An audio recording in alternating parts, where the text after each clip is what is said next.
Hi, I'm Marty Nemko. One of the magazines I really like is Commentary Magazine. Very brave, good antidote to the typical leftist agitprop. Very intelligent. And one of the articles in the new September issue is an article called The Media Memory Hole by Christine Rosen.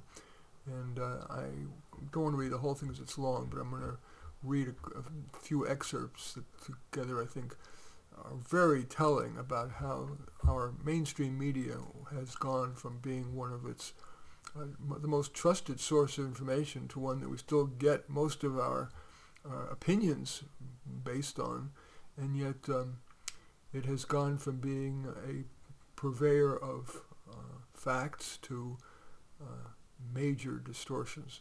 Anyway, The Media Memory Hole by Christine Rosen. Excerpt. Trump was shot during a rally in Pennsylvania. Captured on video and shared widely on social media, the assassination attempt showed Trump hit, then quickly brought to the ground by Secret Service officers. He then rose and in an iconic moment, blood streaming from his ear, raised his fist and shouted, "Fight, fight, fight!" The mainstream media responded in an assortment of appalling ways. CNN's Jamie Gangel said of Trump's response, "That's not the message we want to be sending right now. We want to tamp it down." A photo editor at a major news outlet told Axios, another major liberal outlet these days, kind of a new media outlet, that using the image taken of the bloodied Trump with fist raised and an American flag flying in the background was irresponsible because it was free PR for Trump, as though the media doesn't provide billions in free PR for Harris and every Democratic politician. And thus, according to this media person, it is, quote, dangerous for media organizations, not just his own, to keep sharing, end quote, it as it would make Trump a, quote, martyr.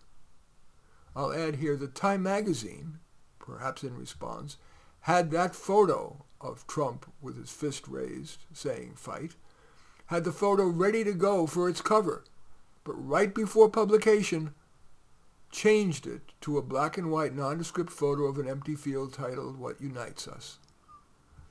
Other media outlets simply avoided using words like assassination or shot at all. The Washington Post led with, quote, "Trump taken away after loud noises at rally," end quote, while CNN opted for, quote, "Secret Service rushes Trump off stage after he falls at rally," end quote. NBC News reported, quote, "Secret Service rushes Trump off stage after popping noises heard at his Pennsylvania rally," end quote. ABC News Online added, quote, "Donald Trump escorted off stage by Secret Service during rally after loud noises ring out in crowd," end quote. NPR sought to downplay the entire incident with its headline, quote, "Trump is fine after apparent gunshots fired at his rally," end quote, failing to note that the gunshots fired were aimed at his head and one scored a hit. Most egregious was the Denver Post, whose above-the-fold all-caps headline over the image of a bloody Trump read, "Gunman dies in attack." In very small print it noted, "Trump says he was shot in ear," end quote. Newsweek trained its reportorial eye not on the person who tried to kill the former president, but on Trump's supporters.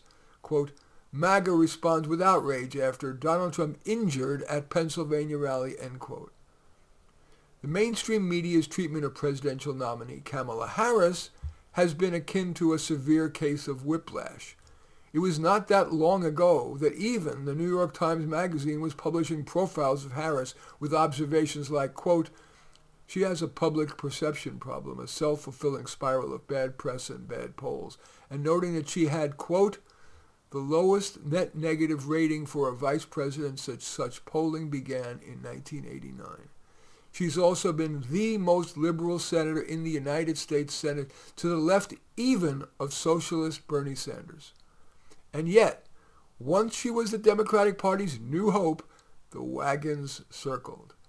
Right out of the gate, New York Times reporter Reed Epstein claimed that, quote, Video clips of her old statements and interviews are being weaponized as Republicans aim to define her as a left-wing radical out of step with swing voters. Consider her role as Biden's, quote, border czar, an ignominious distinction given how little the administration has done to prevent millions of people from coming into the country illegally, which most Americans believe is a serious crisis. Media outlets have been scrambling to rewrite history by claiming that Harris was never really in charge of the border or a border czar. Axios had published a story in 21 stating that Harris was, quote, appointed by Biden as border czar. Another Axios article bore the title, Biden puts Harris in charge of border crisis, end quote. Today, the publication now claims it called her a czar, quote, incorrectly, and tisks, quote, the Trump campaign and Republican, end quote, who, quote, have tagged Harris repeatedly with the border czar title, which she never actually had, end quote. Yet Biden himself had said he was putting Harris in charge of, quote, stemming the movement of so many folks, stemming the migration to our southern border, end quote. CNN's resident, quote, fact-checker Daniel Dale did his part for the cause of rehabbing Harris's image by claiming that the many articles published calling her the border czar, quote, were wrong, because she had been tasked instead, quote, to lead a so-called root causes diplomatic effort. Left unmentioned was Harris's support for decriminalizing illegal border crossings and her 2018 comparison of the Immigration and Customs Enforcement Agency to the Ku Klux Klan. In the next few months, there will be many more examples of the mainstream media aiding and abetting the Democratic Party's effort to elect Harris president of the United States. As her previous performance in the 2019 Democratic primaries attests, she has spent her entire political career opportunistically using identity politics to launder her inauthenticity and lack of firm convictions, so she needs all the help she can get. But the media's situational ethics tips into outright propaganda when they attempt to send easily verifiable facts about Harris down the memory hole.